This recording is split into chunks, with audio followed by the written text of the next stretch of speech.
If a person didn't drink enough water, they might get kidney problems and headaches. Not enough exercise, they could get weak bones and fatigue. Not enough sunlight, depression and autoimmune disturbances. Not enough sleep, they could get brain fog and inflammatory issues. These people do not need drugs. They don't even need supplements. They just need water and exercise and sunlight and sleep. Well, there's another thing we all need that we're not getting, and that is electrons. We are all, because of the way we live, electron deficient. Electrons come from the sun, travel through space on the solar wind, and enter our Earth's atmosphere. From there, they travel down to the Earth via lightning strikes, and thus the Earth becomes a giant source of electrons for us. There are three ways we are designed to absorb electrons: through our skin, through our food, and through our air. Unfortunately, all three of these ways are no longer functioning for most of us due to our way of living. With the introduction of plastics and rubbers and synthetic materials, our feet are no longer in direct contact with the earth, except very rarely, say at the beach or maybe at a picnic. Instead of electrons going up through our bare feet, through our meridians and into our organs, they go backwards from our organs, through our skin, through our meridians, back into our environment. We're also meant to absorb electrons through our food. All cells, plant and animal, when they are intact, when the membranes are intact, that means that when the plant or animal food is fresh, each cell is like a little battery. It has a little electrical charge.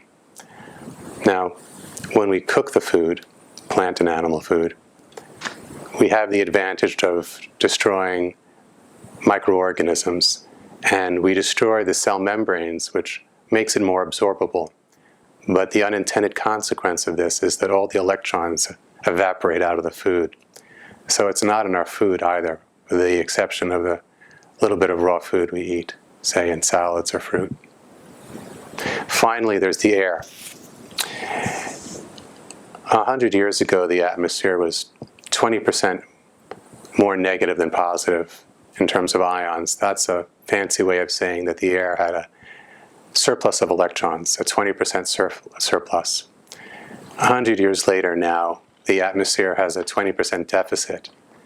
That means that every time we take a breath, rather than absorbing electrons through our lungs, we're losing them through our lungs. This is why we are all electron deficient, because the three paths that should be feeding us electrons are now operating in reverse, and we are losing electrons through those same pathways. Scientists, doctors, and lay people alike are now realizing that we need to reconnect with the earth to receive the electrons that we need for our health. You may have heard of this. It's been called grounding or earthing, and it consists of running a wire from your bed or workplace to the grounding port on the outlet of your electrical outlet, which then goes, if your house is properly wired, to the ground. It goes outside to a stake in the earth. And I did this, and it was good, but it was kind of subtle, and I didn't think that I was getting the kind of results that I thought electrons could give me. I grew up in New York City, and I lived on the 8th floor. Now, for every foot you are removed from the earth, that is above the earth, there's a 100-volt drop in electrons. Now, one floor of an apartment is about 10 feet. So on the 8th floor, I was 80 feet times 100 volts per foot. I grew up at 8,000 volts positive. That meant that just sitting in my apartment, electrons were being pulled out of my body with a force of 8,000 volts. Now, when I walked across the carpet in my house growing up, if I touched a doorknob, I would get an electric shock. That's a minimum of 7,000 volts positive. So I grew up at about 15,000 volts positive. That's how many electrons were being pulled out of my body at all time. And I reasoned that if I grew up at 15,000 volts positive, I might need 15,000 volts negative to heal myself. And that the neutral, the zero of grounding or earthing, while certainly better than a positive charge, a lack of electrons, might not have enough power to clear the damage that that kind of lifestyle had created. And I was right. To explain this, let me tell you how a car battery works. Car batteries are made of plates of lead with sulfuric acid and water in between. And they are always in a process of forming lead sulfate crystals. But as long as the battery is fully charged, then the crystals don't really accumulate too badly. There are two things that cause the accumulation of the lead sulfate crystals. One is dehydration. The battery will lose water as part of its operation in most cases. And if you don't replace it, the solution becomes too concentrated and lead sulfate crystals can form. The other is if the battery isn't charged properly. The battery should never go too low and should always be charged back up to full capacity. When they're not, the crystals accumulate, and over time, the battery can no longer receive a full charge. It just won't have the energy it used to, and the crystals will get larger and larger until eventually the battery is useless. Now, the same thing happens in a human body. If we become dehydrated, or we don't have the proper charge, in this case, a source of electrons, then we also accumulate crystals. And our batteries cannot take a charge properly. Some people would know this as phase angle. Most people would only experience it as fatigue. The same way that you can recover a car battery, you can recover a human battery. So, the car battery can have two types of crystals, soft and hard. Soft crystals only require that the battery be completely charged, even a little more than it would normally go to once in a while.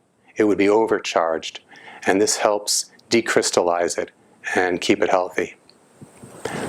Hard crystals that have been around for a while need something else. They need voltage spikes to break loose the crystalline structure. It's the same thing we can do with the human body. If you supply electrons to the human body, that's like charging the body up. And if all you do is ground yourself, you're giving it electrons, but not enough to repair the crystallization of the human battery. You would need to give it extra voltage. So, in the same way that I grew up at 15,000 volts positive, I knew I was going to need to go to at least 15,000 volts negative to repair the damage I had done. The second issue is, if you've crystallized yourself rather thoroughly for various reasons, and we get into biologic crystallization in our other video, then you might need some voltage spikes to go in there and completely break up the really hard crystallizations. And I'll explain how this works. There's something called a piezoelectric effect. It's how quartz watches work. It's how the long lighters for your barbecue work. Basically, if you stress a crystal, electrons will come out. But in physics, many reactions are reversible, and this is no exception.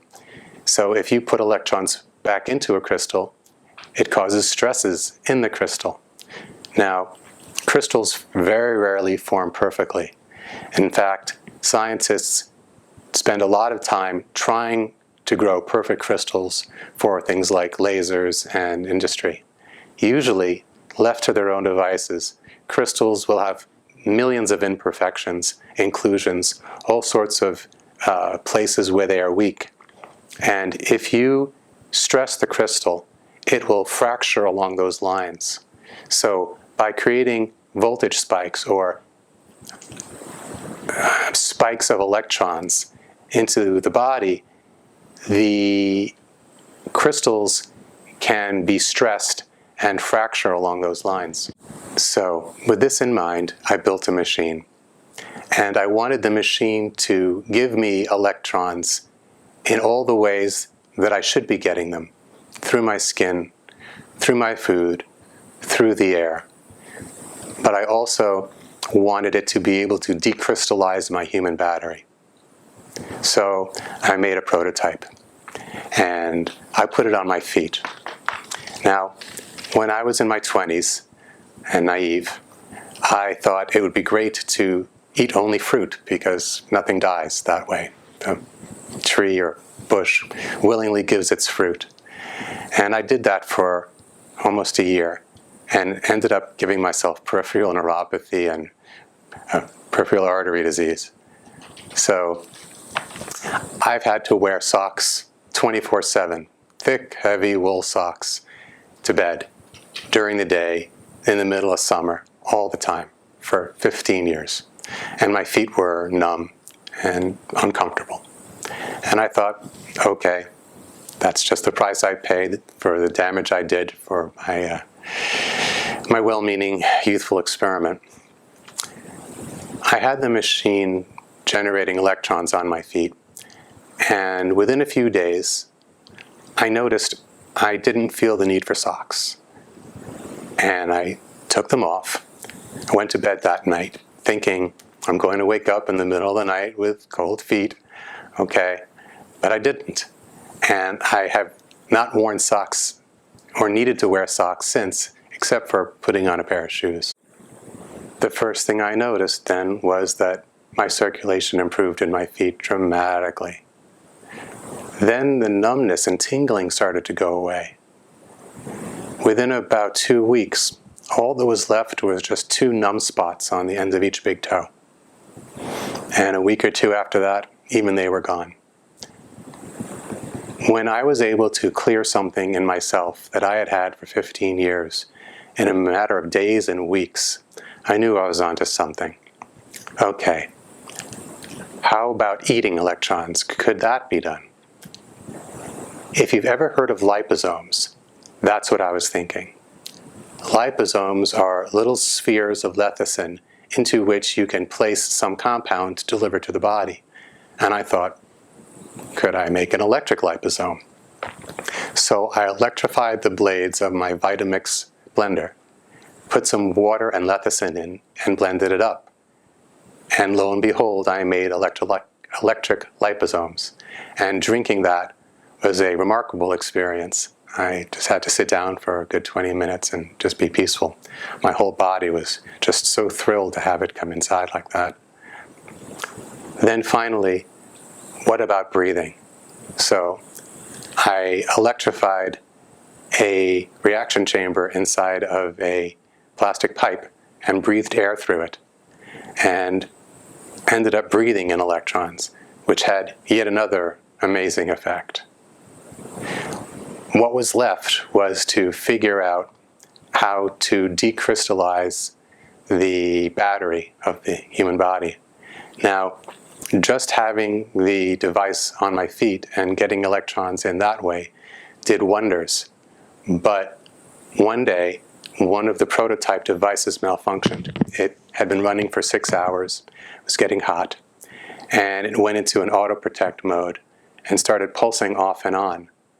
And as a result, that next day, I released an enormous amount of crystal debris into my urine.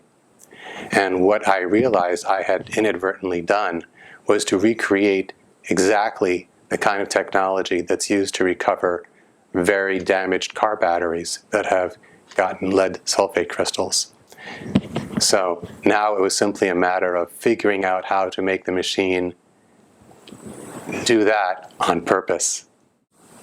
Now, there are other ways to get crystals out of the body. Take kidney stones, for example. Modern medicine has the ability to use focused sound waves to shatter kidney stones. It's much better than the way they used to be done, which was surgically in many cases when they were bad.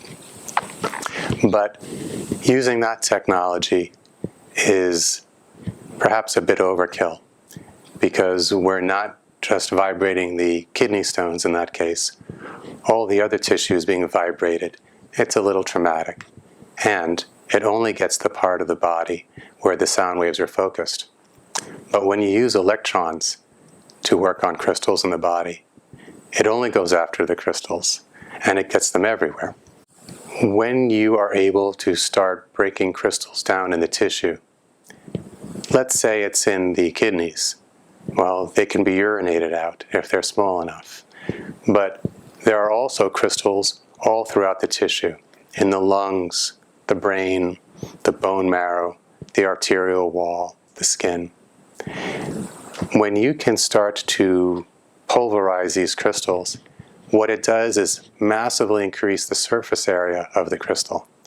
And then if you take things that are specifically decrystallizing, like citric acid, magnesium sulfate, phosphocitrate, then these things have an exponentially larger amount of surface area to work with. So while there are many great decrystallizing protocols, they will be millions of times more effective if you increase the surface area of the crystals you're working with. What else can electrons do for us? Well, let's talk about antioxidants. Antioxidants typically bring an electron to a free radical, neutralizing the dangerous free radical, but then becoming a lesser free radical in exchange, in its turn. The way it's supposed to work is that the antioxidants are then recharged, sometimes by NADPH, but recharged with another electron to go back and do it again, over and over, millions, billions of times a second, quenching free radicals. Now, if someone has a lot of free radical disease, until now we've thought, just give them more antioxidants. But if the antioxidants don't have electrons to recycle them, to recharge them, it's sort of like loading up a bunch of delivery trucks with food to get into a town that's very hungry, but then never refilling the trucks. The trucks can make one trip, and that's it. They just sit there. Far better for that hungry city to have a normal amount of trucks, but keep restocking the trucks over and over and let them do their delivery runs, than to keep putting in more trucks that only ever get to make one run. That's exactly what's going on with antioxidants. I would much rather have the amount of antioxidants I get in my normal diet and make endogenously, and all the electrons I need to keep them running, than lots of antioxidants in a pill, but not enough electrons for them to work with. Let's talk about circulation. Arteries and veins only represent 15% of our circulation. Capillaries represent the lion's share at 85%. Now, capillaries are so tiny that red blood cells often have to fold in half to get through them. The red blood cells and the blood vessel walls, including the capillaries, are supposed to each have a negative charge. That means they're both supposed to have plenty of electrons. And when that's the case, they repel each other, meaning they slip through. It's like a magnetic levitation train. It goes through without any resistance. But when there's not enough electrons, things can start sticking together. Consider what happens when you rub a balloon on a piece of wool. It will stick to a wall. Why? Because the wall and the balloon are arguing over who gets to keep the electrons that are there. All glue, all adhesion, all crystallization is lack of electrons. Now, that electrostatic force that holds the balloon to the wall becomes exponentially more powerful at smaller orders of magnitude. So by the time you get to the microscopic level with a cell through a capillary, electrostatic forces are incredibly powerful. And if you ever look at a red blood cell in a capillary under a microscope, you can often see it just sitting there, oscillating, unable to move for minutes at a time. Another issue is that we now know that the same crystals that form kidney stones, calcium oxalate, can form inside the arterial wall and be part of the plaque that is causing the arteries to constrict. So, decrystallizing the body with electrons is an important part of our circulation. I think that's why my feet got warm so very quickly after 15 years of being cold. I had finally decrystallized my feet, put the electrons back in, and the circulation was right back there again. Well, let's talk about infections. 95+% of infections are opportunistic. They don't bother us if we're healthy. They are composters. The biofilms they secrete are the same things we see on the compost piles. So, if we're healthy, these things don't see us as compostable material. They stay dormant or they pass through our body. How do they know if we are healthy or not? What makes a composting microorganism wake up and turn on?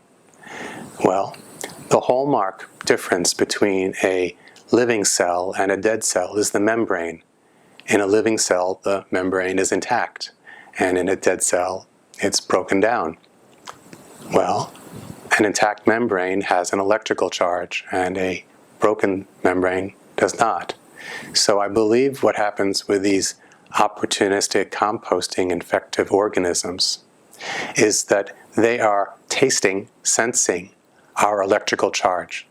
And when the charge is high, they think, this is living tissue, nothing for me here. But when the charge gets to a certain point, they think, oh, this is dead matter. Okay, it must be lunchtime. So is it possible that by raising our electrical charge, we can convince all of these infections to simply go to sleep? Another thing that's interesting is the effect of electrons on cells in terms of their growth. We know that if you take a cancer cell that has low voltage and raise its voltage up, it will stop dividing. On the other hand, if you take a normal cell and lower its voltage to the cancer range, it will become cancerous. So it's possible that electrons play a pivotal role in our body's defense against cancer. Finally, I'd like to talk about worms and parasites. I invite you to go onto YouTube and type in the words worms and electricity.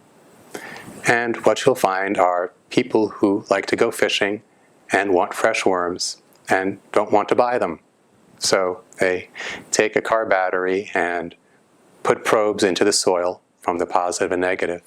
And you'll see videos of worms popping their heads up out of the soil. They don't want to be there. Worms hate electricity.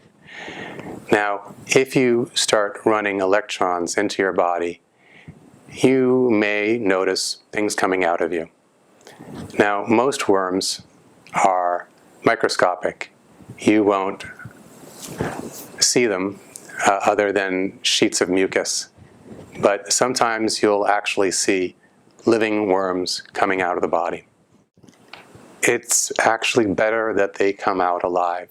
Were we to kill the worms, the flukes, all of these things in the body, then the body would have billions of carcasses of worms in the liver and in the tissue to encapsulate, to digest, to dissolve. Much better that they decide to leave of their own volition. Just be prepared for things coming out that are still quite alive. If someone is thirsty or not exercising or not getting enough sun or not getting good sleep, there's no supplement, there's no drug. They need water, exercise, sunlight, and a good night's sleep. These things have to happen, or they'll be chasing symptoms their whole life. It's the same with electrons. We need electrons to stay healthy. If you're interested in what our electron charging device can do for you, give us a call.